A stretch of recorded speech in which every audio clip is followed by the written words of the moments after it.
towards them, and that you're insulting them by suggesting that they are just pod people as opposed to human beings. It's Western audience; they love it.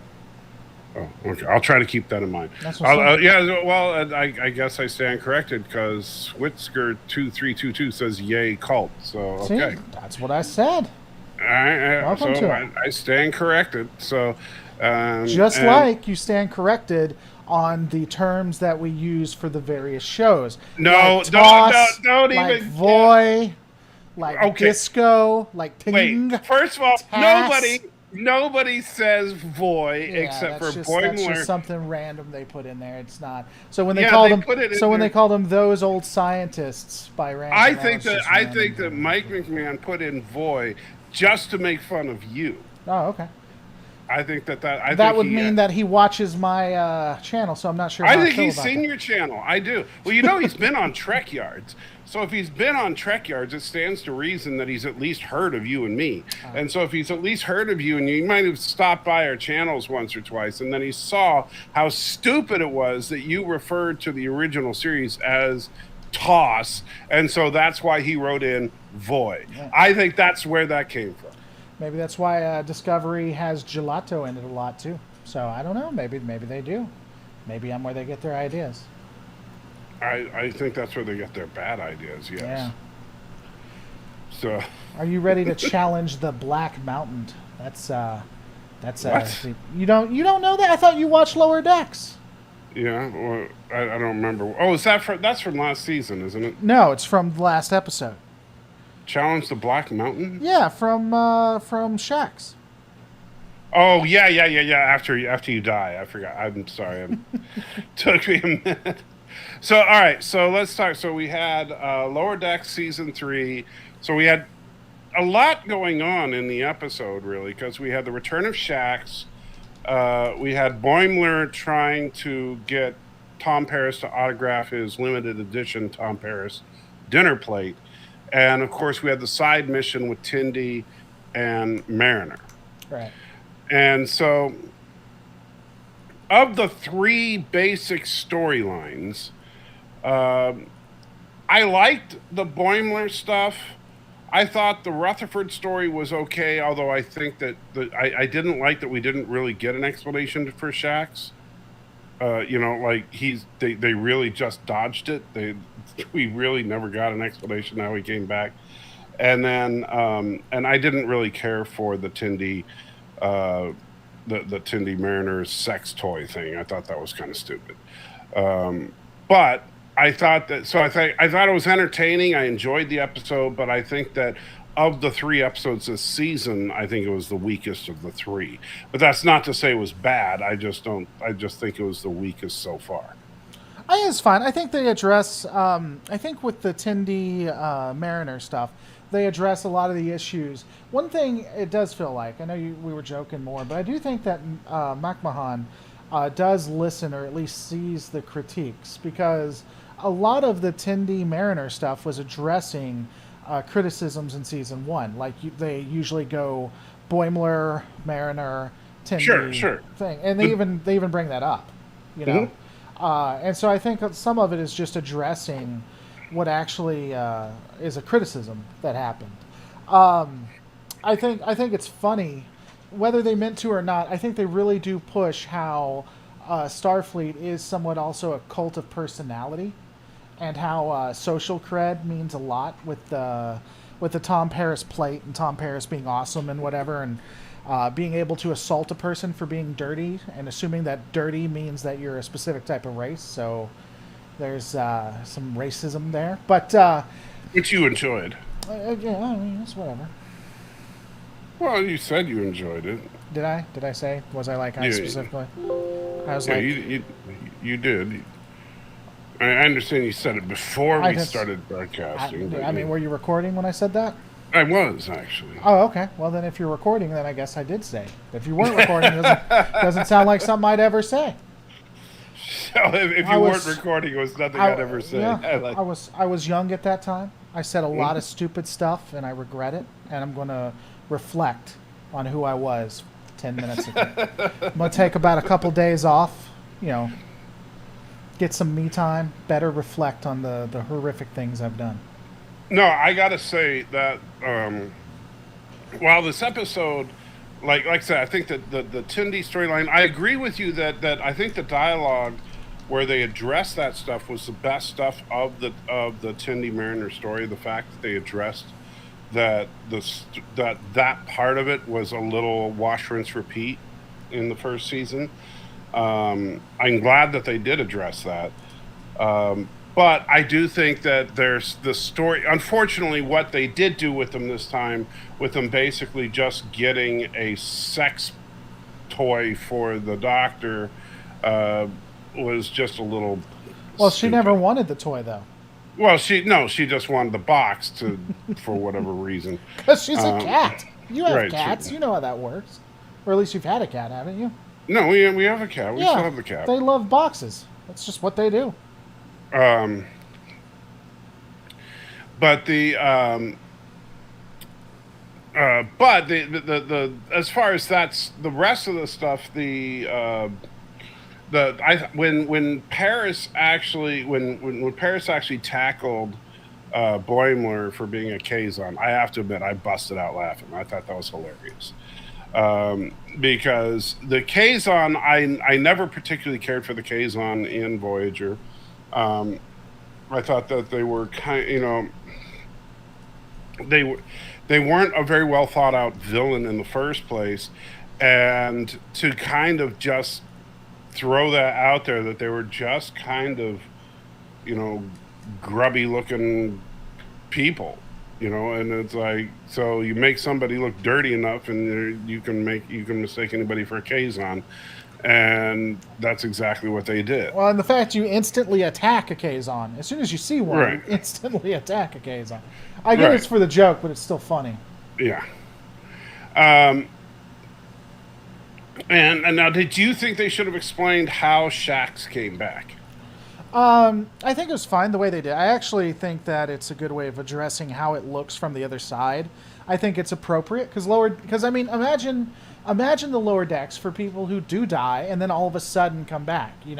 That happens a lot. We don't think about it because we're with the main cast, the actual senior officers. But from a lower deck standpoint, it looks like people just randomly leave and come back for no reason at all. Now, they missed an opportunity. I really think they should have done it for laughs. Again, they should have done some of the ideas we thought, like somehow make them a part of the Packlets or whatever.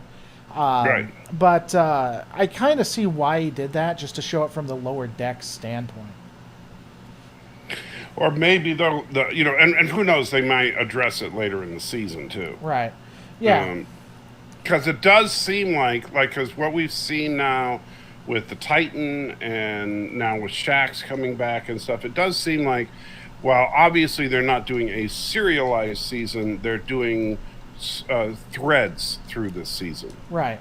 And so it's possible that they may be building up to something. I'm still not convinced we have that we're not going to see the duplicate Boimler again. Right. And in fact, remember in the trailer for the series, you do see Boimler as a Borg, and I wonder if that's duplicate Boimler. Maybe. I'll be interested to see where they go with that too. Yeah.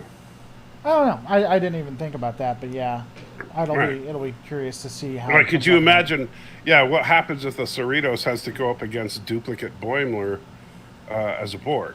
And they make him like Locutus, like Yeah. he's the Locutus of the lower decks thing. Yeah. That'd be interesting. I think that'd be pretty.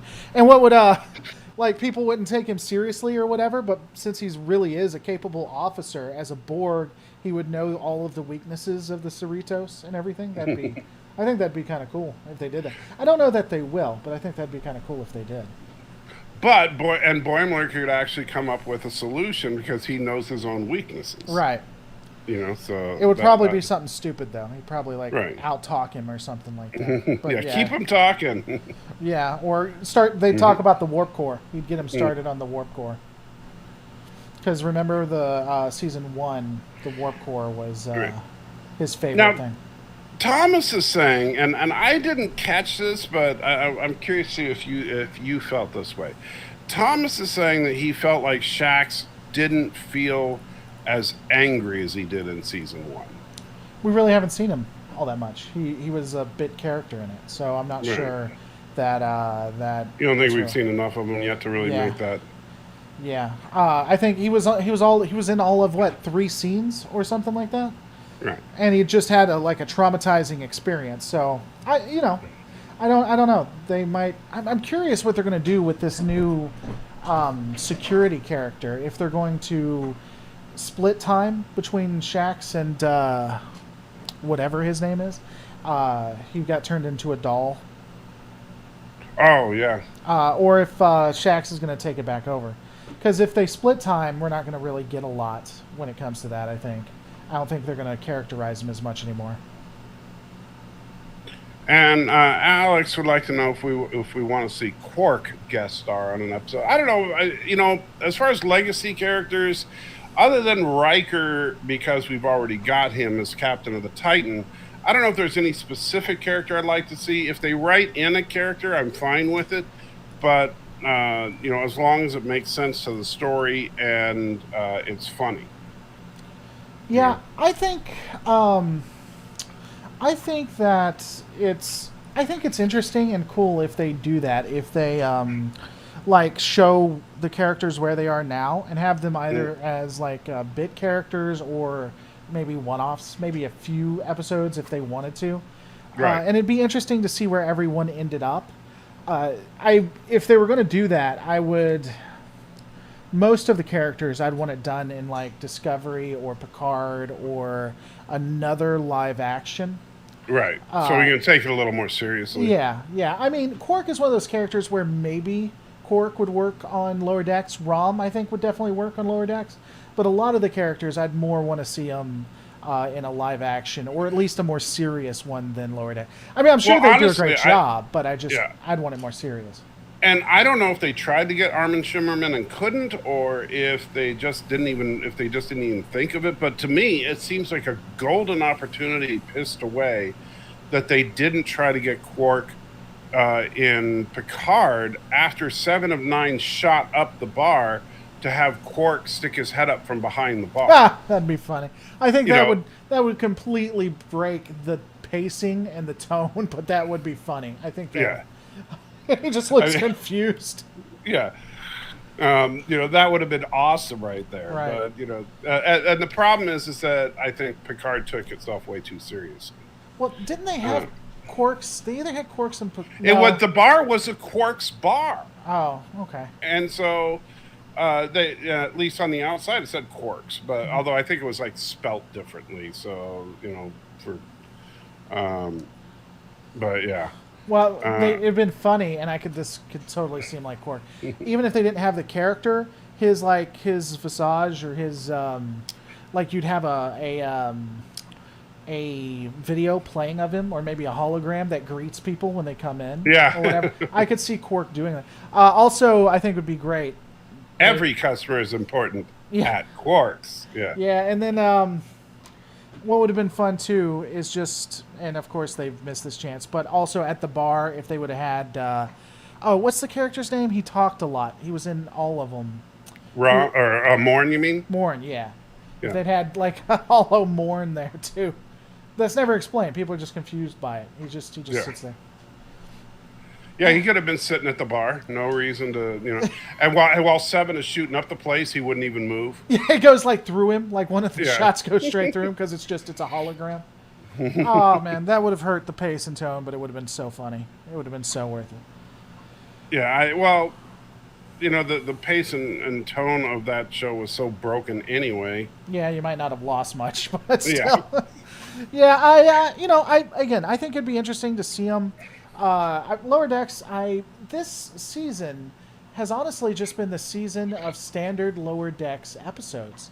I haven't seen a very strong one yet, and definitely I think season 1 has the better episode so far. I mean, we still got how many do they do? 10 more or something like that? Something like that, yeah. Yeah, I don't know. So I guess we'll have to see. But what's the next one supposed to be about anyway? Have they released that yet? The next Lower Decks Yeah. episode, I have no idea. I've just been kind of taking them as they come, so Right. I have no idea what they're going to do. Yeah, but isn't like your job? Isn't that what you do for a living? Right now, what I do for a living is go to doctor's appointments and No, you not know. online. This is what you do, son. This is you. And Alex is point. Well, what about Rami's Grand Nagus now? Well, you see, and that's another thing because Ram, since he's a serious political power, at least he was at the end of DS9. We don't know if he's still in power. Right. Um, because for all we know, like with his, with his political reforms and stuff, it's entirely possible he got overthrown. But that could actually, that could be a part of the Picard storyline. I don't think they'd do that. Honestly, I don't think they'd reverse the positives that was happening. Not this team, at least. Why not? They want to make sure that they say how evil the Ferengi are, so the Ferengi would overthrow all those wonderful things. No, I think they turn the Ferengi into socialists. I'm gonna be honest with you. I don't think they're going to. I think they'd continue along that. I mean, maybe not, but we don't know. I can tell you the next Lower Decks involves a huge monkey and Shax putting his finger in the monkey's. I'm guessing that's excrement. Okay, what do you see? Were you looking at a trailer for it or Yeah, something? yeah. It's the next. It's episode 4 preview. Star Trek Lower Decks season 2 episode 4. So that seems interesting. What do you think about the pirate outpost, by the way, when it comes to the Orions and everything? Oh, I thought first of all, I thought it was hilarious that Tindy was like basically Mistress of Darkness. calling out the flagrant racism of Star Trek and then reinforcing the flagrant racism of Star Trek. I absolutely loved. Where it's like, because they say, oh, what about, don't you have like pirates or whatever, he goes, oh, you guys and your race, you just assume everybody. Oh, by the way, my cousin who's a pirate, I can do, totally do that. That was hilarious. Right. And Arabic, thank you, throws a buck in just to throw a buck in. I appreciate it. Um, I liked the fact that they kind of explained what was going on with her too. That she doesn't give off those pheromones. So apparently, there are various different types of right. females that give the pheromones or whatever. Right. At least they kind of explained that. Again, it was going back to them really addressing a lot of the criticisms. Right. I don't know how to feel about that necessarily. It's kind of convenient to me, but at least they explained it.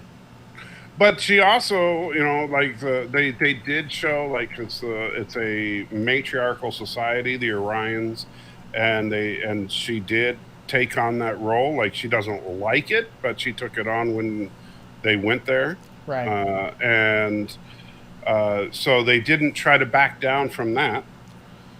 So I appreciate, and that's something that Mike does well with his writing is that he understands the lore of Trek, and so he doesn't try to change things up as far as what different races and stuff in Trek are and what they do and how they behave. He understands them and he goes with it. And so, even though the matriarchal nature of the Orions is really something that is not dealt with much in Trek, I think that was it only an Enterprise that we really got that?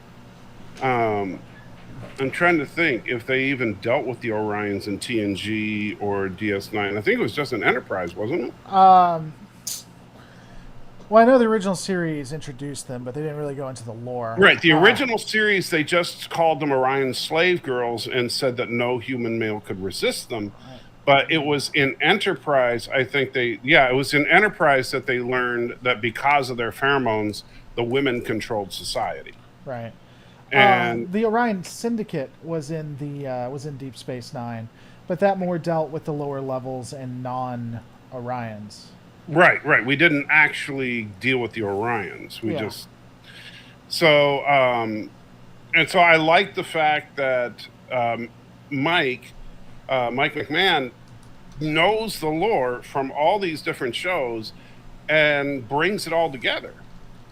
and he does it pretty well, so that he can create a character like Tindy, who is different. She's not your typical Orion female, but she still fits within the lore, and she doesn't break that lore. You Right. know. Um, Um, yeah, I agree. so yeah. So um, and Alex mentions in Menagerie they had the Orion. Yeah, but we're talking about what I was talking about. That's from the original series. I'm saying that I was asking if we in Enterprise was when we really got the deep dive on the Orion Society. In the original series, they just mentioned Orion women and what they're capable of. Right. And in fact, in the original, like in the Cage, it's very much apparent that the Federation condones slave trade with Orion women, Right. which is kind of weird. And Well, Jordan no, says Ed Wiseman died. I'm not sure who Ed Wiseman is, you said but Starfleet was okay with the Orions. with trading Orion slave women. When was Starfleet okay with trading? I mean, they put up with a lot of stuff. Right, right. But directly trading, when did that happen? When in the Cage, when Pike was talking to the doctor, he said that he's like, well, what he was thinking about quitting the service. He's like, what would you do? And he says, oh, maybe I'll become a free trader. And I can't remember exactly how he phrased it, but it's something with the Orions. And he goes, oh, what, you trading Orion slave women or something like that? And so he was actually saying that he would quit the service of Starfleet and actually get into the slave trade. Was it a joke or sarcastic, or was he saying it seriously? No, he was the way that he was saying it sounded like he was being serious about Oh, okay. Yeah. it. Because Osira, by he was saying it like, you doing that, that doesn't fit your personality. the way. Right. By the way, there was another Orion in Discovery. They did it twice, actually. They had Right. the trade, and then they had Osira for Discovery season. Right, 2. but that was in the 32nd century or whatever. Yeah. Two things, Cedric Taylor, or actually Viro Go helping out the channel. Just happy Tindy actually got something to do. Yeah, they're actually doing something with her. Cedric asks, will Q be Q, or will he be more serious? I hope he makes Picard more of data to mess with. I hope he makes Picard more of data to mess with. Not sure what you mean by that. The one thing I hope for that personally is that you could actually have a meta narrative with Q guiding humanity and possibly using them to fight the Borg for some strange reason. But beyond that, just guiding them and assisting them to ensure that they become something better, to ensure that they advance. And so I hope it continues along with that, but I don't know. I don't know what they're going to do with Q. And and by the way, I know people say, well, will he be Q or will he be serious? Well, first of all, I think that Q is Q, whether he's in serious mode or jokey mode, Right. because he's been serious and he's been jokey. It just depends on what he's trying to do. And so sometimes he's just jovial. Sometimes it's just like anybody. Sometimes we're in a good mood. Sometimes we're in a more serious mood, depending on what we're trying to do. Think Right. about, especially if you have kids. Sometimes you're playing around with your kids. Sometimes you're deadly serious with your kids, depending on what's going on, right? Right. So He was a jokester. He was originally more a jester than a lot. There's quite a few season 1 episodes. but if you look at Encounter at Farpoint, he was pretty serious in that one. Yeah, but I'm saying when you look at some of the other episodes, though, he was pretty joking. So it's within his character. But Right. honestly, again, it's my hope. I don't know. I'm not sure what they're going to do with Picard. I think Picard is honestly a risk given how old Patrick Stewart is.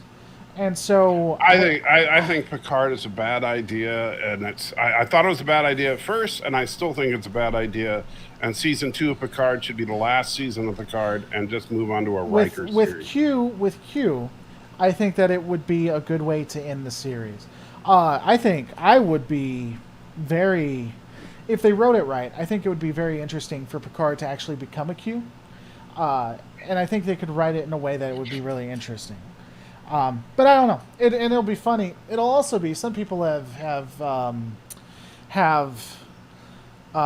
maybe it was you have given the idea that when he walks up, he's like, you're not Picard. You're just like a machine or whatever. And then he Right. makes him Picard. He's just like, it's like, all Right, right, we kind of got undo the crap that they did in season 1. yeah, we got that fixed. Now you're human again.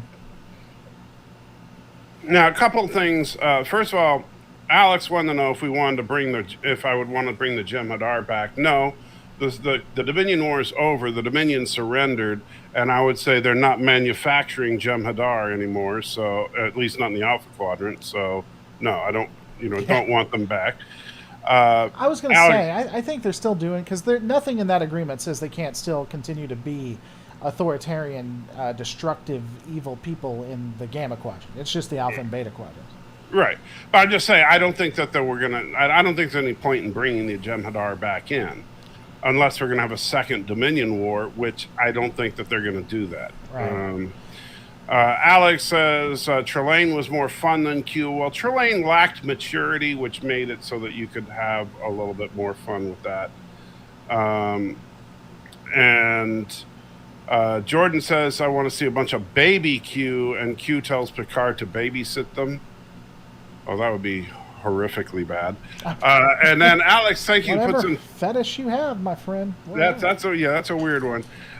Says Lore Runner brought up that Q was written in 3 unique ways: the jokester, the sadist, and the advocate of humanity.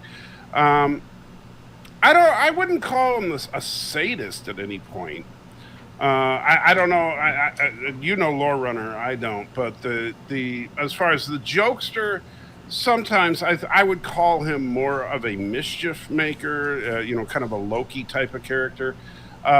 But not sadist. He has, because like when you look at him in say Q Who or Encounter at Farpoint, I wouldn't say he's a sadist. I don't think he's trying to inflict pain as much as he's trying to teach humanity something. There were a couple of one-off or individual scenes when he would, and he didn't necessarily do it to humans, but he did it to other species. But I forget. I remember Lore Runner saying that, but I forget the examples he gives. Right. It's really more based off of the writers, because writers obviously wrote him differently. And Right. so that's why you get the differences. I know someone said, and I forget where it was, talking about in the Kelvin universe,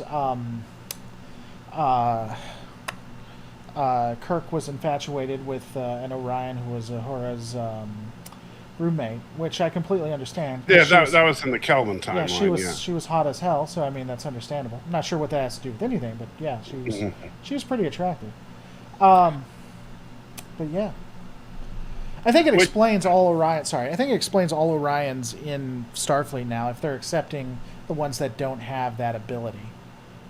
Right, like somehow it would be like is it something that some Orions are just born without those pheromones, or is it something that they can be surgically or genetically altered? Right.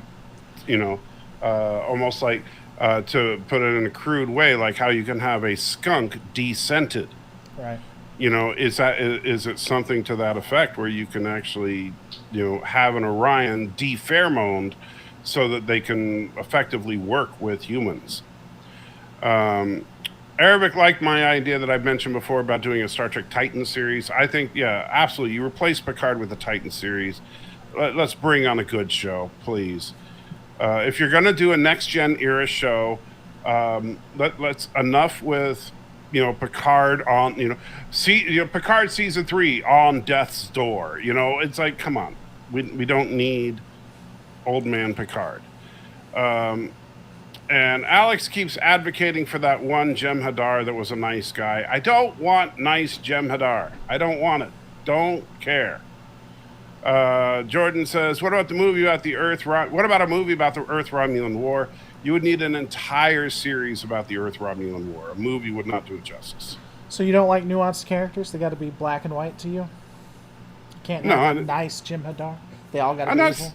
No, I'm not saying that. Is it because they're Jem'Hadar? Is it because of the grayness? Is that what it is? Yeah, that's what it is. You don't, because of you the don't grayness. I don't like gray. Yeah. Gray can't be good. I've not seen Free Enterprise. No. If it's gray, keep it away. And Thomas says Tindy has the pheromones. No, she doesn't. She doesn't. She said she doesn't. Said she doesn't. Yeah. Yeah. Hauntus Farmer says that perhaps with Orion's like a skunk, they can choose not to use it. I could actually see the Federation being okay and believing that it's going to be the honor system will work out. I could see that. Well, I think that what they would do is something similar to what they do with Deltans, is make them sign an oath of, Whatever, non-pheromone use or something. Right. I could see them using a suppressant too. I mean, the Federation is like the science of all, at least until Discovery Season 3. Mm-hmm. And so I could see them having like some kind of suppressant. Honestly, I think if they were going to do something with the Dominion, they should do the Star Trek Online route. It'd have to be a different series. It'd have to be a new series. But where the Dominion is just getting the absolute health rashed out of it in the Gamma Quadrant, and so asks the Federation to help them. It would be tricky, but I think you could write an interesting story around that, I think.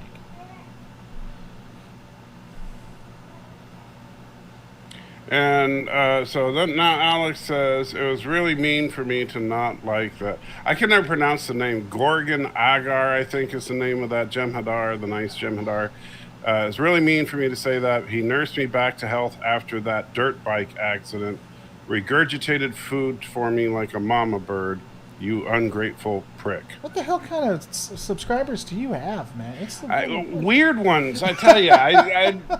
I don't remember a Jem'Hadar barfing food into my mouth after a dirt bike accident. I really don't. That's some crazy fanfic. I mean, I do remember having a dirt bike accident when I was a kid, but I definitely do not remember a Jem'Hadar puking food into my mouth after the dirt bike accident. It for you. What the hell?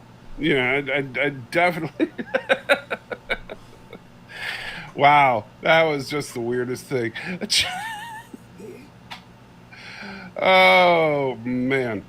Jordan says, with all the crime, why didn't the Federation break up the syndicate? Well, they didn't want to be racists. Yeah, that's what it is. They were worried about going up against persons of color. The same reason they didn't go against the Dominion until the Dominion all but declared war on them. Same reason they didn't stop the Cardassians. Same reason they ally with the Klingons. A lot of people get mad at me, but the writing for Starfleet is, as long as you don't mess with us, we'll let you have whatever cultural beliefs you want to have. It's just what they do. No, and even if you do mess with us, as long as, you're not actually attacking us, right. As long as you say that you're not attacking us, even when you do. Yeah, then you're okay. Yeah, the Federation puts up with a lot. Would you want to see Odo return if he was recast? No. I'm not a huge fan of recasting necessarily, unless it's a reimagined and not in the continuity. I'd be okay in that instance. But as one that was like in continuity, that's supposed to be a part of the main prime line or whatever the hell we call it. I'd want him either to be off camera or not brought up, and I don't want them to do that digital stuff, that Luke Skywalker digital stuff that they do. Well, the Luke Skywalker was actually Mark Hamill. They just de-aged him. No, I thought it was. Was it actually in there? Oh, I thought that was actually Mark Hamill that de-aged. Well, that's some horrific CGI right there. Then. Well, then, what's his name? They actually did do a CGI of he blew up Alderaan. Not Alderaan. Yeah, Alderaan. Peter Cushing. Yeah, his character. Yeah, that was all CG. And they also CG'd Leia, didn't they? Yes. Yeah. So yeah, I don't want any of that.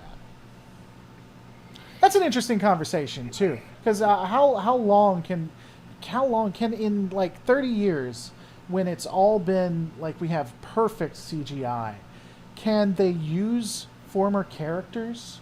Like, can we still see Mark Hamill in 30 years if he's passed, or Odo? That's an interesting It's going to depend on, honestly, where it's going to come down to is, at this point, are they writing clauses into actors' contracts that allows them to do that? Well, I think they've already done that though, because they can use Right. their image and everything in perpetuity, like to the ends of the world. So Right. they've already But written can they that. create new images? That's where it's Yeah. going to come down to.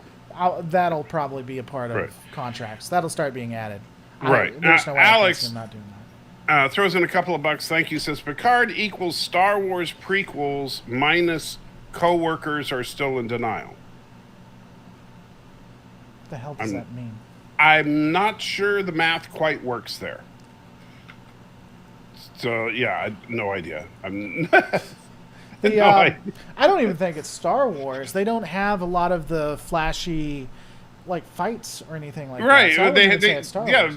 Picard. The funny thing is because Picard was like the biggest cock tease of Trek history, where they had the Borg cube. No, we're not gonna do it. We're gonna no, we're not gonna. No, we're gonna no. We're gonna have Flowers take it down. You know that Borg cube. I was so mad about the Borg cube. I wanted to see that Borg cube in action, and then twice they teased us with the Borg cube. It got taken out by Flowers. Yeah.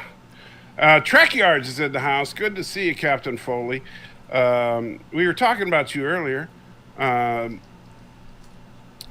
so let's see. The Federation threatened the Bajorans like the Federation treated the Bajorans like crap.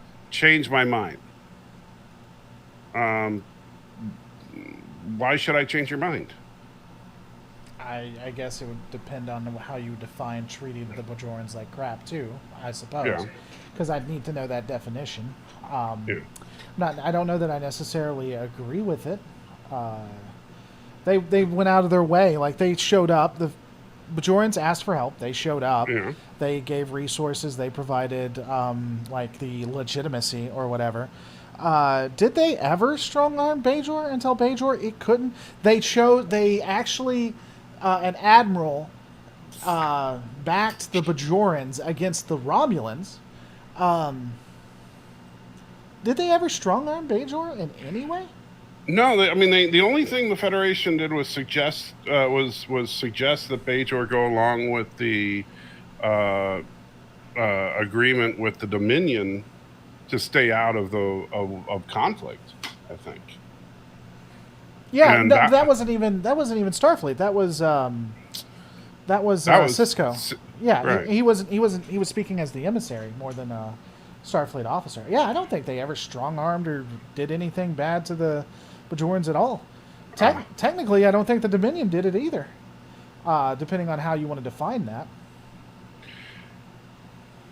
And let's see. The Federation motto is Betty. Whoa, what?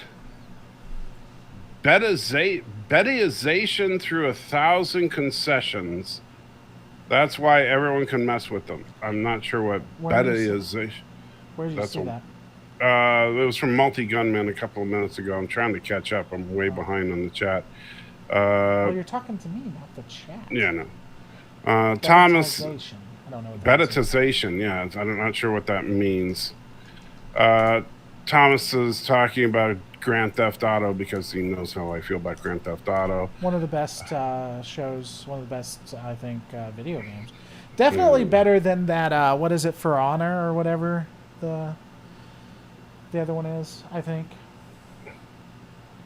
And I do agree that the regurgitating Jem'Hadar thing is more of a Bird of Prey 5 thing. I could definitely see that. Which, that's... That, I'm now picturing, I think I'm going to have to try to talk Joshua into doing an animation of a regurgitating Jem'Hadar. I don't know why, but into your mouth? Yeah. Were there any survivors from the artifact? I don't think so. One of the things that upset me about the Picard thing, too, is that they didn't treat the Borg like the Borg, necessarily. Like, they ejected the Borg into space and acted like... But the Borg can survive in space. And acted like that was a big deal. Like, the Borg would just, like, swim back over or whatever, or just be beamed back. That really wasn't a huge deal. So, yeah, the Borg weren't ever really treated... Even though they built it up and I think it would have been interesting. They never really treated the Borg as the threat they were. Like, I thought for sure. Remember at the beginning they gave them the badges, and they're like, I forget the actual colors, but they're like, your badge is blue. If it turns purple, whatever color, that means that you might be in danger. You need to go to a safe zone. If it's red, you're dead already. That wasn't the exact thing, but that's basically what they said. And so I wish they would have went through that, because I think they missed a lot of opportunities. I think you're absolutely right. It was just to have the Borg there more than it could have been any vessel.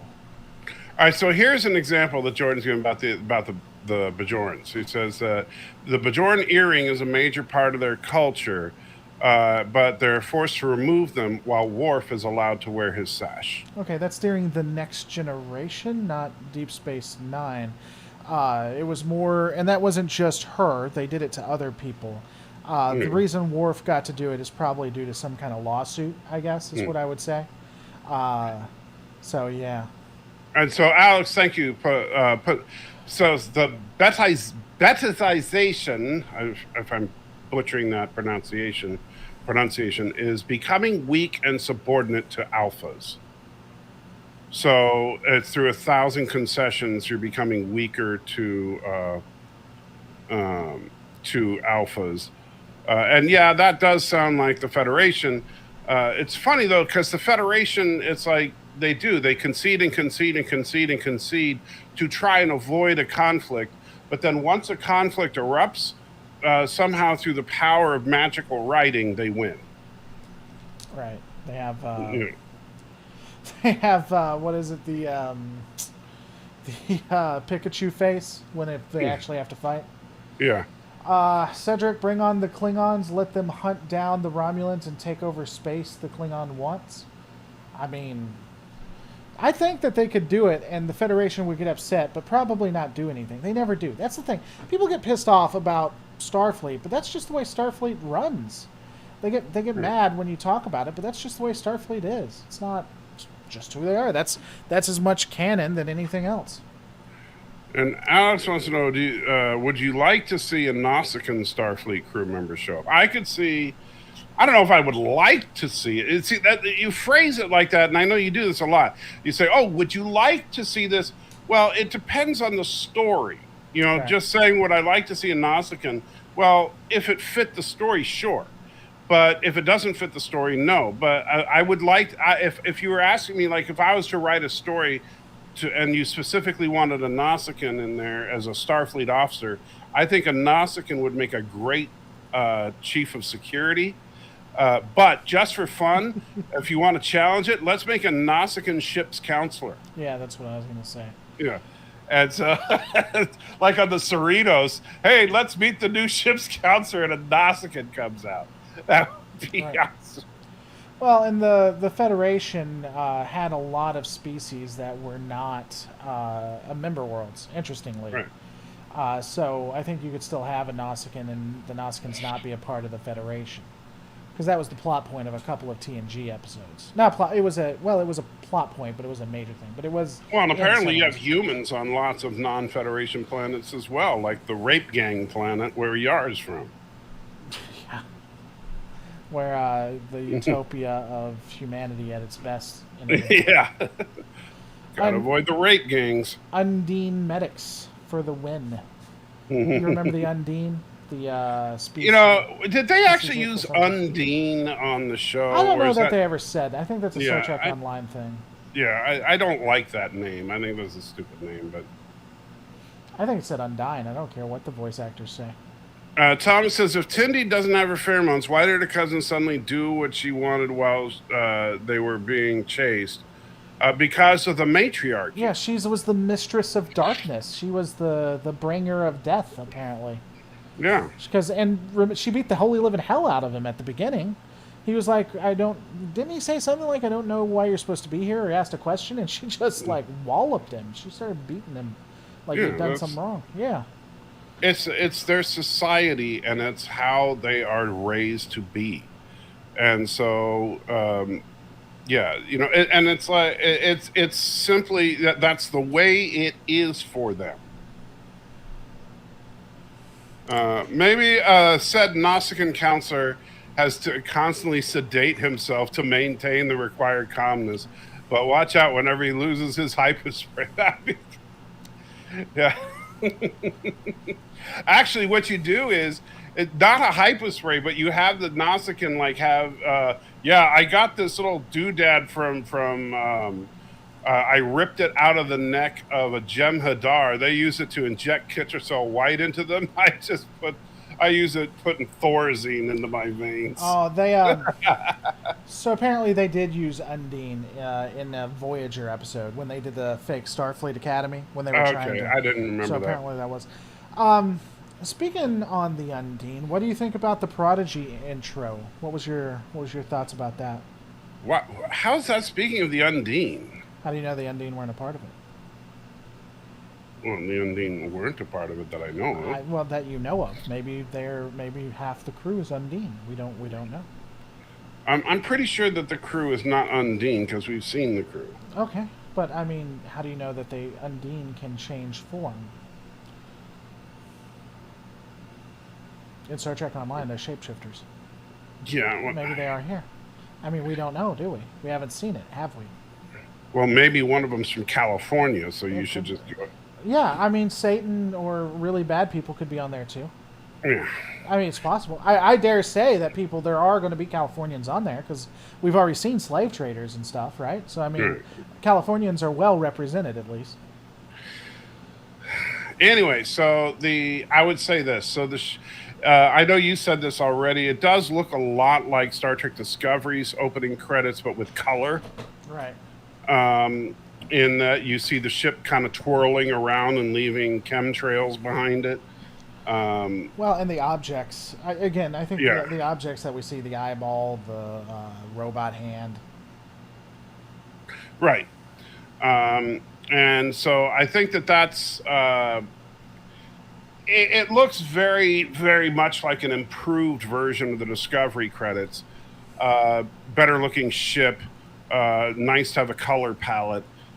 But it's...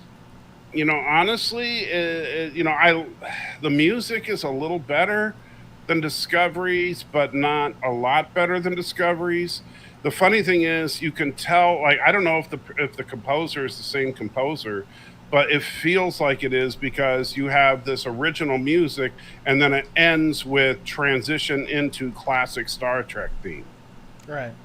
And it's like that's just what they do. It's like we'll throw in generic sounding orchestral music, and then we'll go dun da da da da da da da to remind you that this is a Star Trek show. And it's like, how about you just, they didn't have to do that with Deep Space Nine and Voyager. They did it a little bit with TNG where they literally just stole the music from, Star Trek: The Motion Picture. But, at least with Deep Space Nine and with Voyager and definitely with Enterprise, they did their own original thing with the music, So please stop trying to co-opt classic Star Trek themes and stick it on the end of your generic music. Just create new, beautiful music instead of just putting generic music with a classic theme in the end. That drives me crazy. However, the ship I still think looks great. The animation style is definitely okay, but it doesn't really show me much. And the show, I know that people are arguing about whether or not the intro is canon, which makes no sense to me. What intro to any series is canon? Well, we talked about this a little bit. The intro to people try to say the intro to Lower Decks is canon. That just frustrates the living hell out of me. I mean, none of them have ever really been canon, so I don't understand the need for that.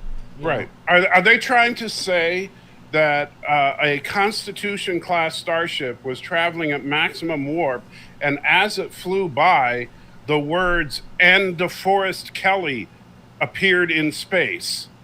I mean, what introduction has ever been canon? It doesn't.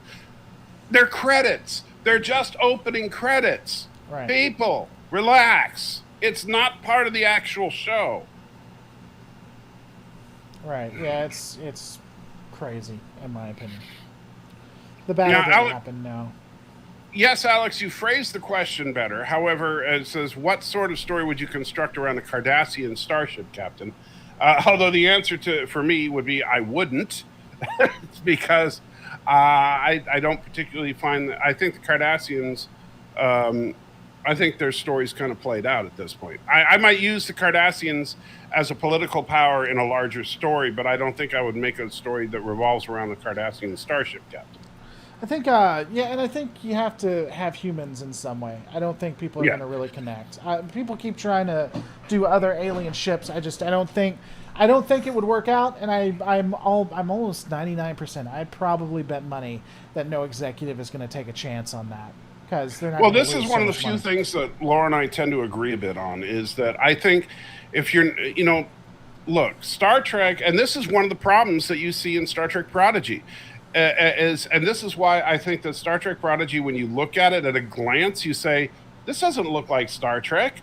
But why not? Well, maybe because there's not a single cast member that's human. You Right. know, and that is a glaring problem. Now, when you add Janeway into it, Janeway becomes the one and only human, but she's a hologram. And so that's a big problem. Star Trek is not Star Wars, number one.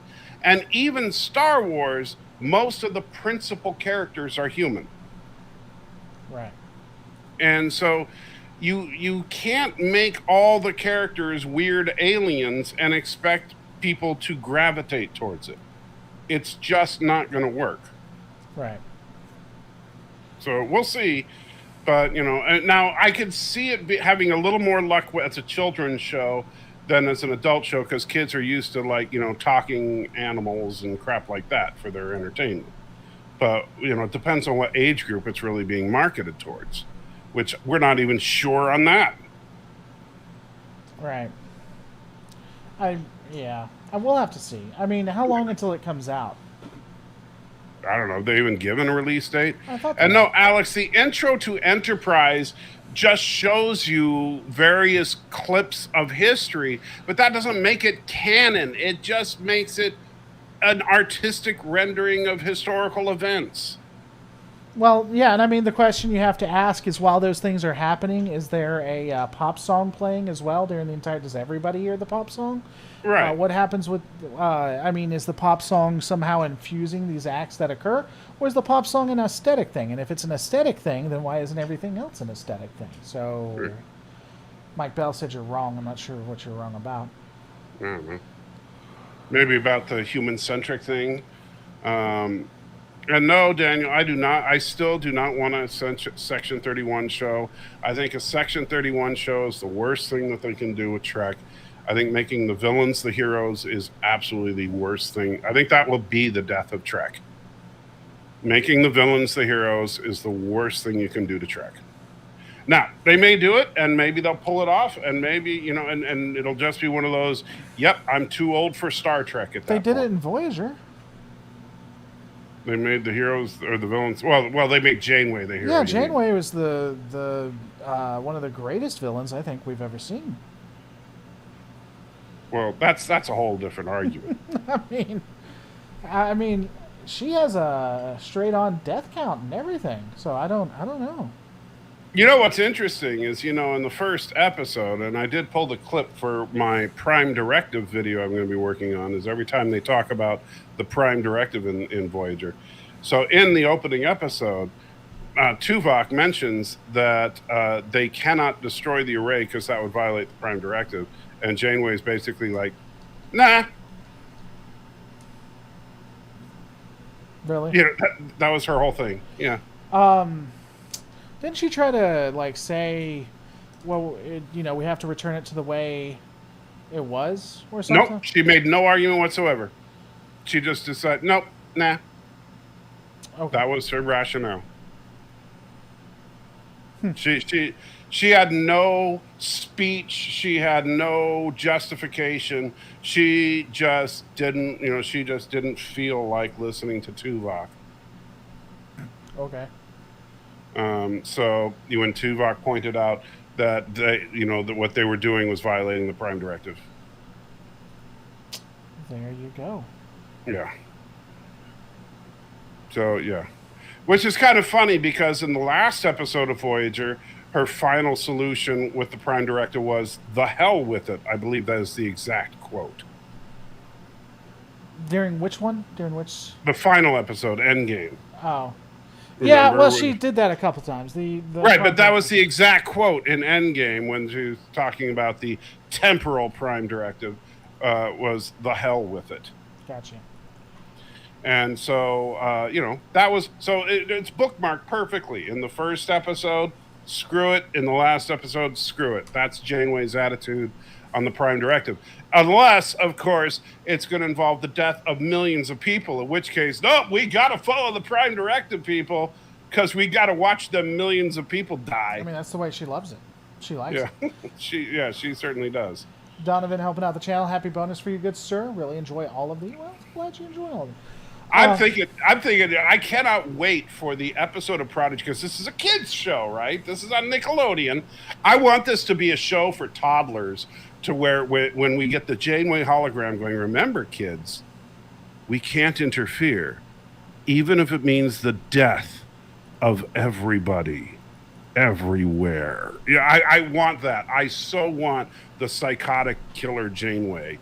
In the on this show, I absolutely want that. I don't think she's going to be evil. I don't know. I don't. The only thing I can't. So they apparently also have trans warp or something like that.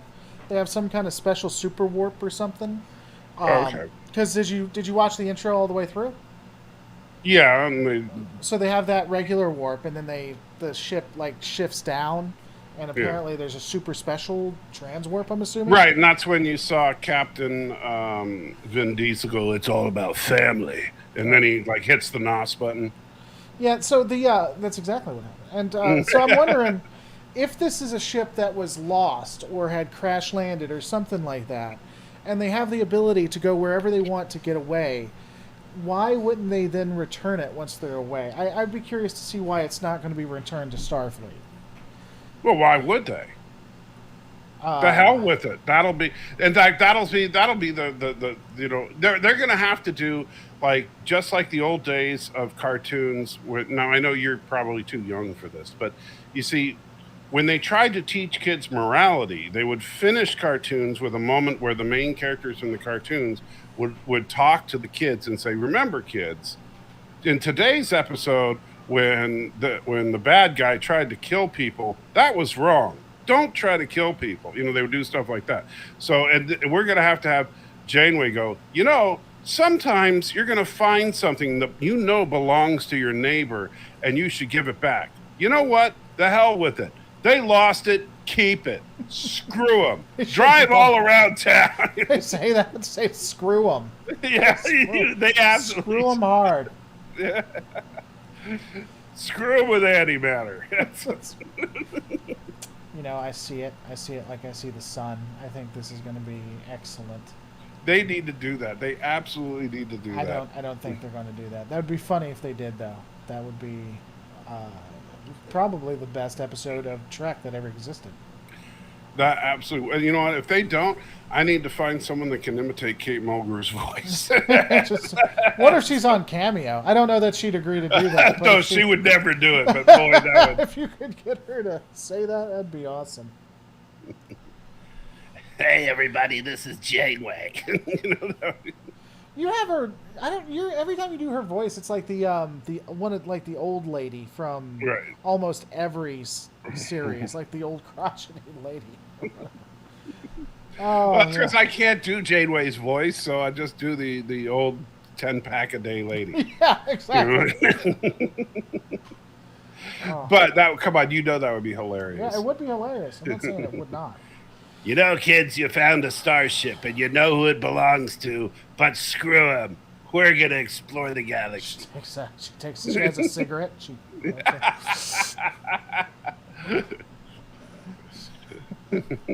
Anyway. We got to take this ship to Nutley. Tuvix wanted to keep his life, but I told him it was mine. I split him in twos. Did it? I'd do it again. Wow. Yep. So that's about it. I think we do need. Yeah. There you go. You know what? Ensign Kim, he's still an ensign. It's been 20 frickin' years. That's what we need. It's horrible. It's horrible, but it's true. Yeah, that's true. It's absolutely true. I think that Janeway is, yeah. Now, here's the question, though: who is really the bigger criminal, Janeway or Cisco?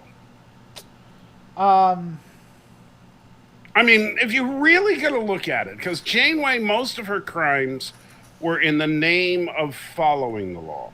Well, I mean, she did help the Borg defeat Species 8472, thus ensuring the biggest enemy of the Federation, if not the galaxy, was still able to continue. Well, but she also, but 8472 was going to purge all life. Yeah, that's one way of looking at it. There's never any real conclusive evidence, but okay. Well, assuming that your telepath that was in contact with 8472 was reporting accurate Okay, so information. if you have a telepath, if there was a okay, so let's say that there was a species that came over our Earth. They had one telepath, and that telepath decided to read the mind of a Klansman. Do you think that's reflective of Earth?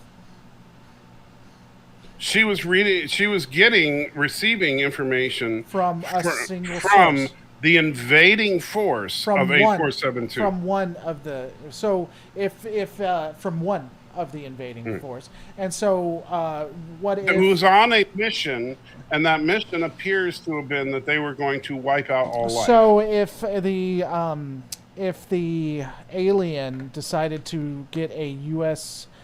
Soldier that was a part of the Klan, would that be reflective of the entire U.S. military and government? That U.S. soldier who happened to be a member of the Klan wasn't on a mission to wipe out all life. Well, first off, we don't know that they were. In fact, the species... Yes, we do. We know exactly. We don't. She said Species that they were going to 847 purge all life. One did. One did. Who was it? Was it a Klans member? Someone who hated all the species? Did you not watch the episode? Not only did I not watch them, but I actually... Oh, you know didn't exactly watch them. You just said you didn't watch them. I said not only did I not watch them. See, you... Right, you did not heard watch me. them. You said, You not heard- only did I not watch them. Not only did I not watch them, I analyzed Not it. only did I not watch them. You just Okay, said it again. it's cool that you are changing what actually happened. That's fine. You want to make it fit like you do with the original No, series. you're supposed to say, and not the only best did and- I watch them, So that's what you want it's all right. to say. You can be. It's all right. I've dealt with pedants before, but we can keep on the actual topic, which is, again, we don't know who she was talking to. Was it? She was speaking to a member of the invading force. Yeah. Was it the Klansman? Was it just a regular soldier? Was it the president of all of the invading? First off, we don't know it's an invading force. All of the evidence shows us, in fact, that it probably wasn't. The species 8472 never actually got serious until Voyager used their bioweapon and started murdering them. All the evidence before that shows species 8472 just wanted Voyager to stay out of it. The only evidence we have is one member. We don't know who this person is, this alien is. Was he a Klansman? Was he a regular soldier? Was he a racist? Was he the president? Was he the candy man that brought candy to all the little good girls and boys around the universe? We got no idea who the guy is. We're just going to take it on one. And again, they only got serious and wanted to destroy Voyager after Voyager started using that bioweapon. So what you're saying is that you would believe and trust an invading force. No. What I would do no, as a Starfleet captain, what I would do is I would attempt to reach out to the other captains, not just some random jerk that we don't know. I would attempt to create a dialogue. In fact, based on all the evidence, it shows us that Species 8472, again, didn't want Voyager to be any part of this. The first time... Right, and if you recall, Janeway did try to communicate with them, and their response was that you will be purged. Nope, that was... first off, that was just one member coming from the telepath. She never attempted any other... That was how they communicated. What if Cisco Yeah, you can talk with more than just with one member of the species. So what if Cisco was like, you know what? The first time we ever met the first time we ever met the Jem'Hadar, they attacked us. So let's just go instantly to war. Is that how they worked, or what did they do? Did they try to continue to open up dialogue and talk with different parts of the Dominion? especially when you consider that species 8472. And I agree, Thomas. Laura is definitely an 8472 sympathizer. Species 8472 did everything they could to try to keep Voyager out of it and to get them to leave. Mm-hmm.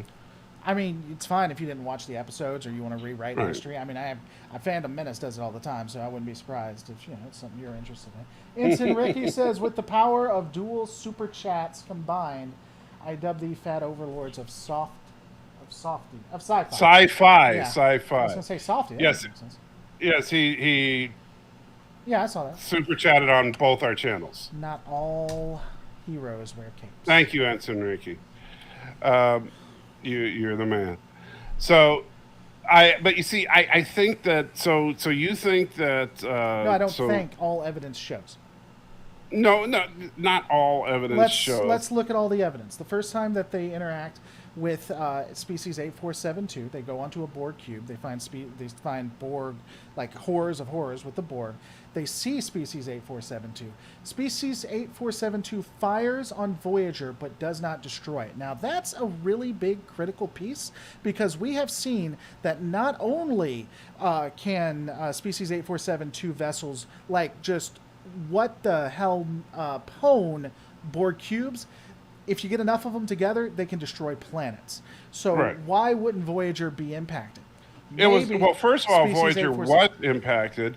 Oh, It yeah. had on a glancing blow, Voyager was almost taken out. No, it wasn't. First off, I'm not sure it's a glancing blow. That's kind of interesting. They said it just like that. But even if it was a glancing blow, these things, if they hit Borg cubes, they annihilate them. So a glancing blow off of an Intrepid class should destroy it. They were pulling their punches there. In fact, and then what happens when species 8472 starts appearing and you have the Intrepid class there, then you have Voyager, and you have other cubes? What do? They attack the other cubes.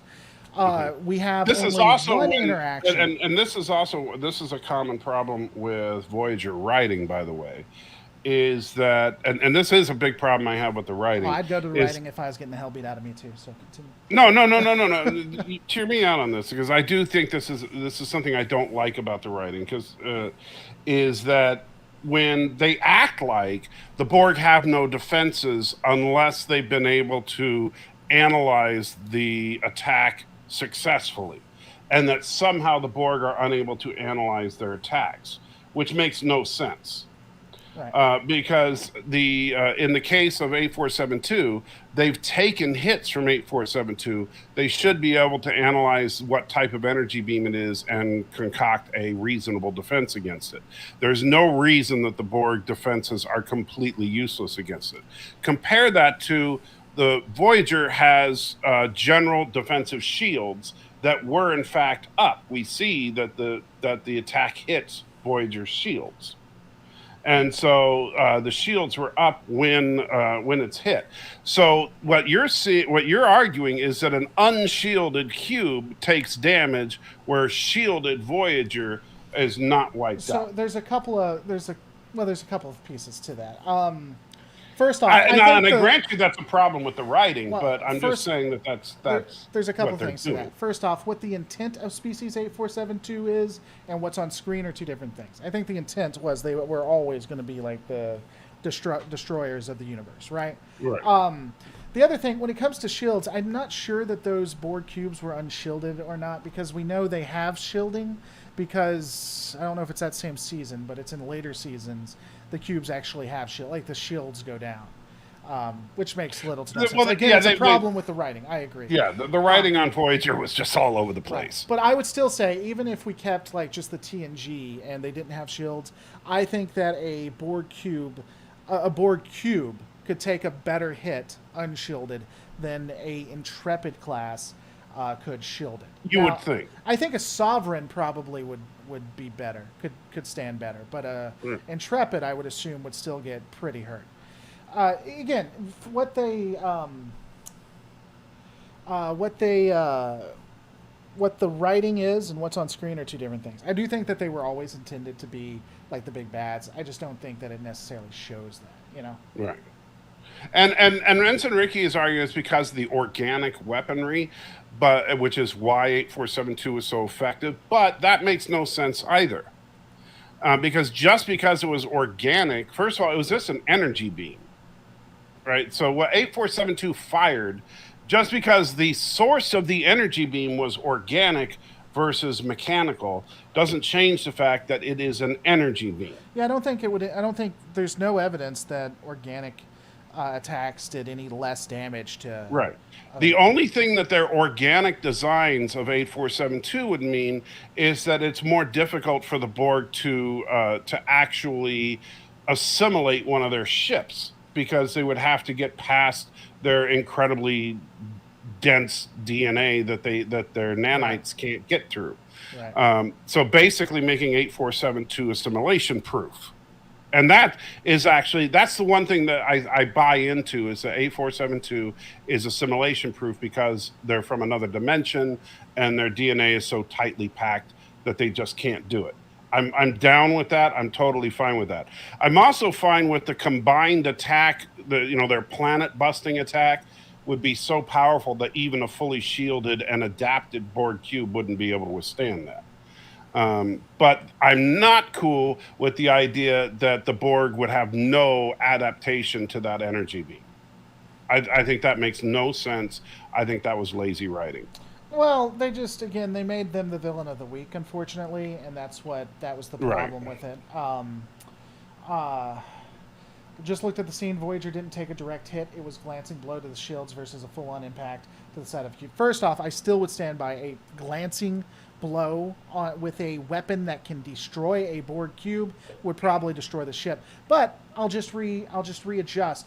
They didn't hit it. The Borg cube did take multiple hits. The glancing blow was actually on purpose. They just wanted to scare Voyager away. I mean, you can easily write that off. So I mean, again, Borg cube took multiple hits to be taken down. The Borg cube took 2 hits or something like that, if that. Did it even take 2 hits? I don't know. Just sitting here. Keep in mind that the Borg cube that Janeway was on was hit before the Borg cube actually sacrificed itself. Right. We'll find out together. We said it was Scorpion. Yeah, because that's where they bring 7. Yeah, Scorpion. That's the only episode where we really see any of this. Well, that, and then when they do the fake.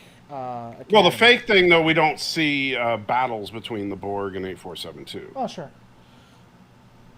That was interesting bringing them back, too.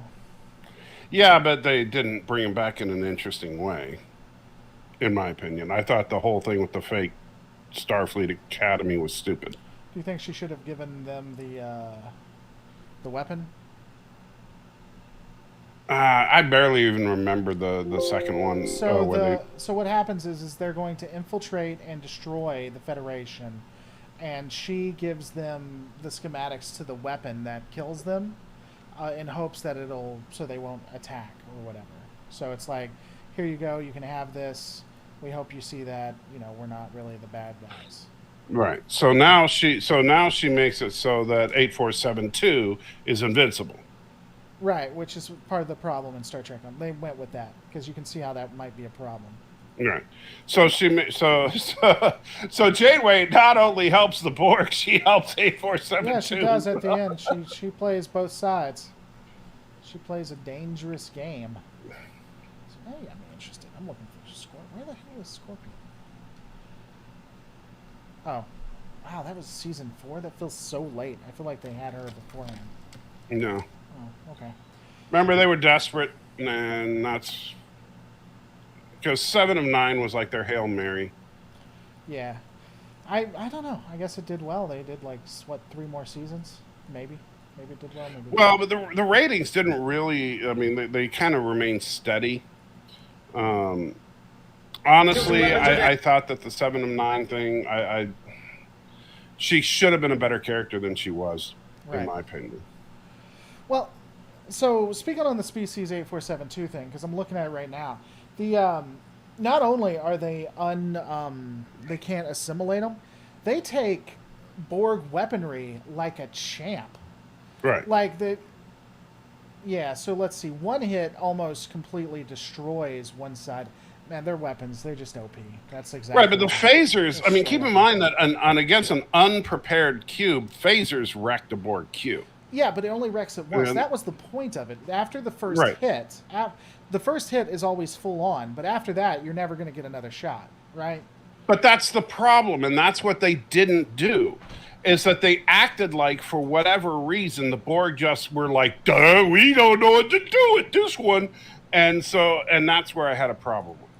Well, and of course, they don't Is that they research. act, yeah, the thing is that in Q Who, and I know, like, Ensign Ricky was talking about, well, they scan their victims before they attack to see if it's worth it. I don't think they could do this with 8472 ships. Sure, they could. Right. They could scan it. Sure, maybe they couldn't see all the details, but the Borg did not adapt to phasers until they were hit by phasers. That's what they do. The Borg adapt to whatever they're hit by. And that was what they showed in Q Who. That's what made them deadly. You hit them, they take the punch, and then they say, okay, this is the type of energy it was. This is the frequency it was hitting us at. All right, set the defenses to that. And that's why changing the frequencies at random worked. Right.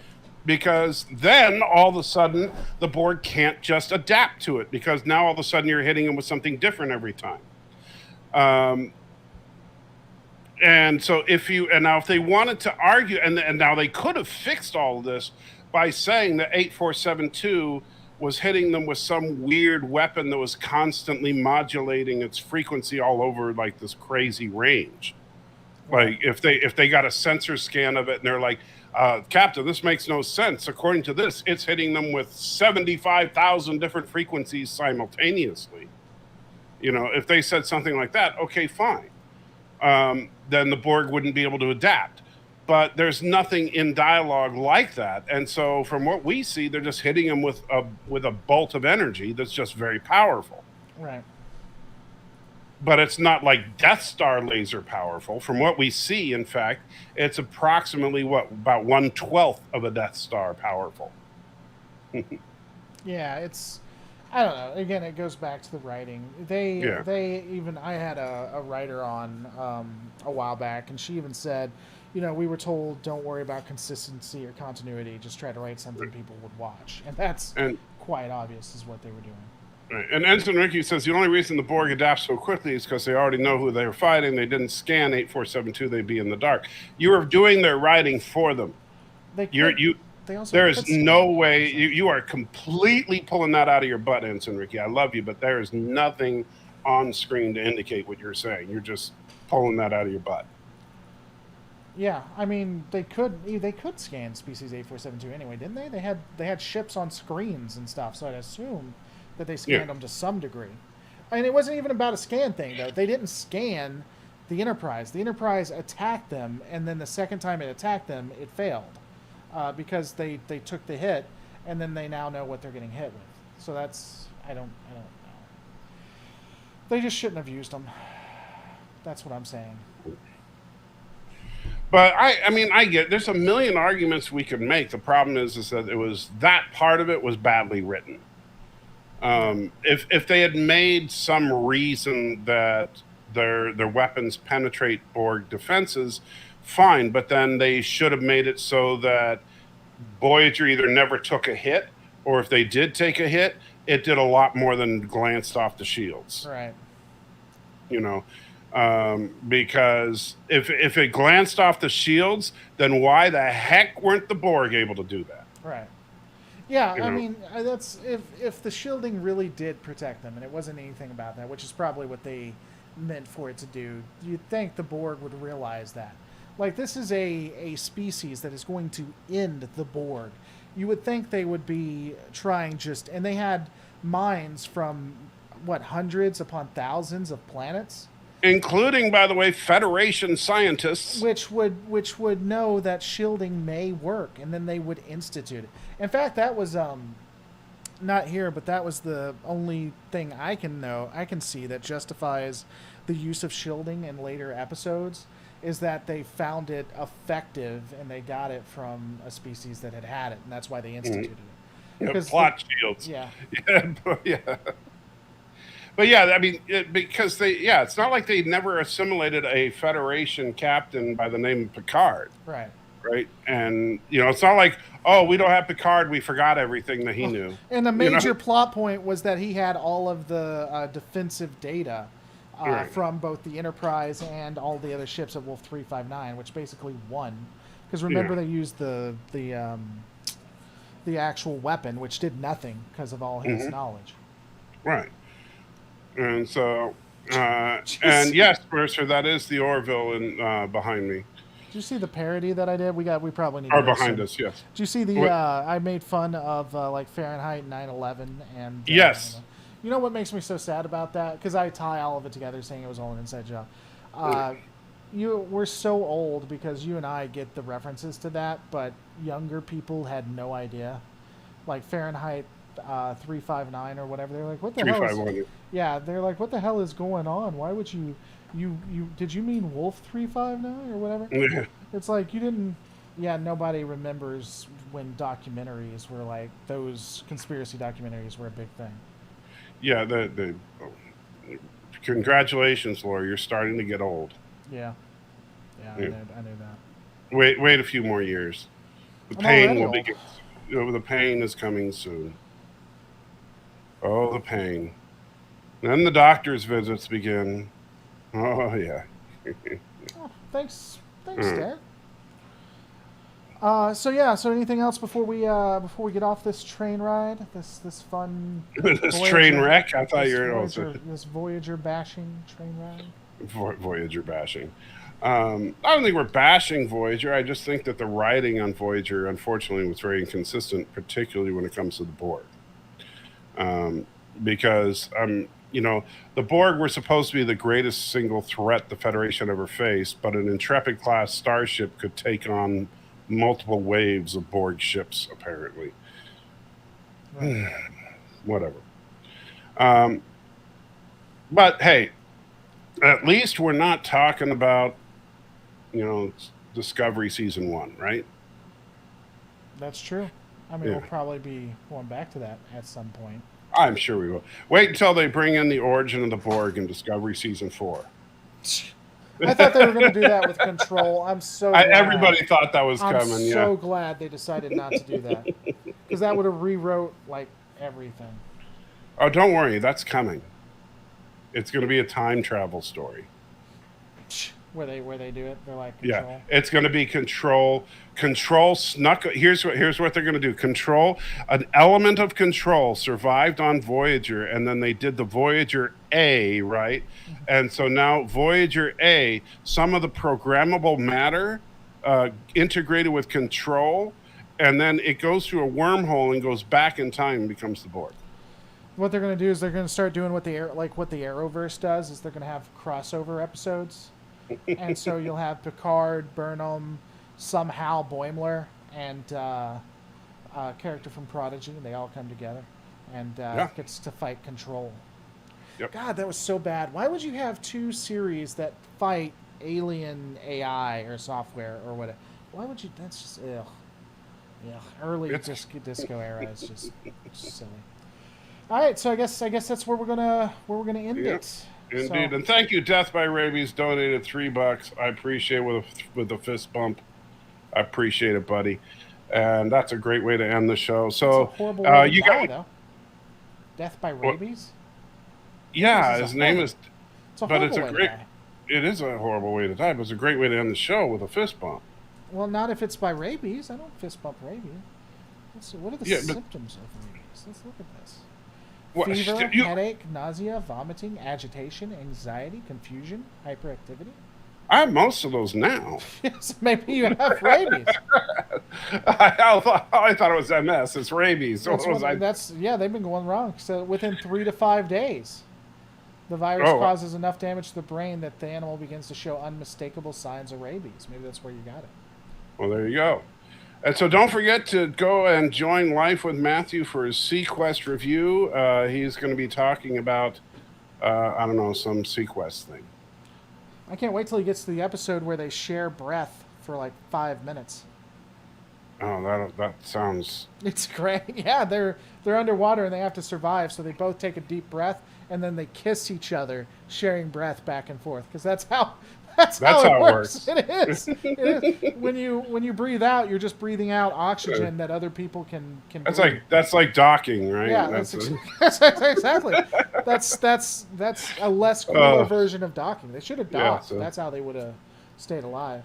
Well, how do you even know about docking? You told me. Oh, okay. That sounds like something I'd share with you. Yes, it absolutely is. But don't look up docking on Google. It's not going to give you good results. All right, guys, take care. Go say hi to Life with Matthew, and yeah, we had to go there. Demonetized. See? Yeah, well, at least you didn't mention Uncle Adolf this week. The Californian before California was California. The pinnacle of Californians. California was California. Jeez, man, is your history that bad? He was, that's like on their state flag, isn't it? Uncle Adolf, never forget, at the very bottom. Oh, man, I'm done. But it's in German.